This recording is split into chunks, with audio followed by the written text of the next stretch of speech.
Hello friends, எல்லோரும் எப்படி இருக்கீங்க? இன்றைக்கி உங்களுக்கு ரொம்ப டேஸ்ட்டான ரொம்ப ஹெல்த்தியான ஒரு டிஷ் தான் காட்ட போகிறேன். அதாவது லெமன் சேமியா, லெமன் இடியாப்பம்னு சொல்லுவாங்க. இதை சேவைன்னு சொல்லுவாங்க. ரொம்ப டேஸ்ட்டாக இருக்கும். வாங்க இப்போ எப்படி செய்கிறதுன்னு பார்க்கலாம். ஃபஸ்ட்டு நம்ம கடாயில் தேவையான அளவு எண்ணெய் சேர்த்துக்கிறேன். நான் இதுக்கு நல்லெண்ணெய் தான் யூஸ் பண்ணுறேன். நல்லெண்ணெய் யூஸ் பண்ணால் தான் ரொம்ப நல்லாயிருக்கும். அடுத்தது எண்ணெய் சூடானதுக்கப்புறம் அதில் நான் கடுகு சேர்த்துக்கிறேன்.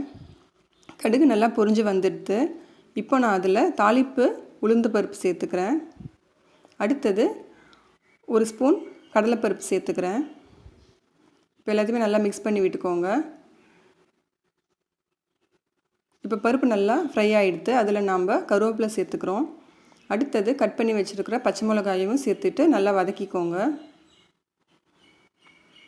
இப்போ வதங்கினதுக்கப்புறம் அதில் நான் லெமன் ஜூஸ் சேர்த்துக்கிறேன். நான் ஒரு லெமன் எடுத்திருக்கேன். உங்களுக்கு அளவுக்கு ஏற்ற மாதிரி நீங்கள் எடுத்துக்கோங்க.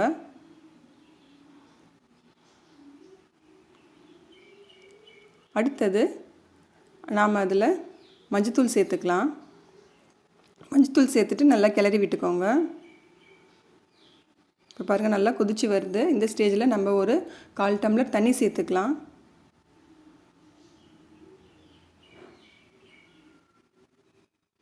அடுத்தது தேவைக்கேற்ற அளவுக்கு நீங்கள் உப்பு சேர்த்துக்கோங்க. உப்பு சேர்த்துட்டு எல்லாத்தையும் நல்லா மிக்ஸ் பண்ணிவிடுங்க. அடுத்தது கொஞ்சமாக பெருங்காயத்தூள் சேர்த்துக்கலாம். பெருங்காயத்தூள் சேர்த்ததுக்கப்புறம் நம்ம நல்லா கொதி வந்ததுக்கப்புறம் நம்ம மூடி போட்டு மூடி வச்சிடலாம். ஒரு 2 to 3 minutes நம்ம அப்படியே விட்டுருங்க, சிம்மில் வச்சுடுங்க. இப்போ ஓப்பன் பண்ணி பார்த்தீங்கன்னா இப்போ நல்லா கொதிச்சு வருது பாருங்கள். இப்போ நம்ம நல்லா கொதி வர சமயத்தில் நம்ம இன்னும் கொஞ்சம் எண்ணெய் சேர்த்துக்க போகிறோம். நல்லெண்ணெய் தான் சேர்க்குறோம்.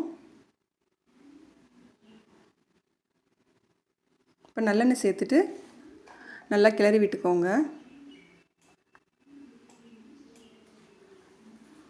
அவ்வளோதாங்க, நம்மளுடைய அந்த கன்சிஸ்டன்சி ரெடி ஆகிடுது. இப்போ நம்ம அதில் இடியாப்பத்தை சேர்த்துட்டு நம்ம மிக்ஸ் பண்ண வேண்டியது தான்.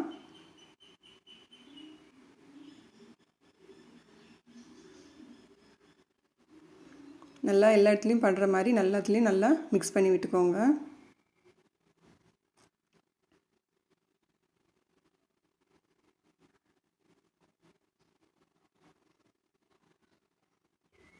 இப்போ பாருங்கள், நம்ம எல்லாத்தையுமே நல்லா மிக்ஸ் பண்ணியாச்சு. நம்மளோட சேவை பாருங்கள் சூப்பராக ரெடி ஆகிடுது. இப்போ நம்ம அதில் ஃபைனல் டச்சுக்காக கொத்தமல்லி தழை சேர்த்துக்கிறோம். கொத்தமல்லி தழை சேர்த்துட்டிங்கன்னா உங்களுக்கு ரொம்ப டேஸ்ட்டாக இருக்கும். அந்த ஃப்ளேவர் உங்களுக்கு நல்லாயிருக்கும். நீங்கள் சாப்பிடும்போது பச்சை கொத்தமல்லியை நல்லா பொடியாக கட் பண்ணிவிட்டு நீங்கள் கடைசியாக சேர்த்துட்டு நல்லா கிளறி விட்டுருங்க. நீங்கள் அது சேவை சாப்பிடும்போது ரொம்ப டேஸ்ட்டாக இருக்கும். இதை பாருங்கள், நம்மளோட சேவை ரெடி ஆகிடுச்சு. நீங்கள் கண்டிப்பாக ட்ரை பண்ணி பாருங்கள். உங்களுக்கு என் வீடியோ பிடிச்சிருந்தா மறக்காமல் லைக் பண்ணுங்கள், ஷேர் பண்ணுங்கள், சப்ஸ்கிரைப் பண்ணுங்கள். Thank you friends.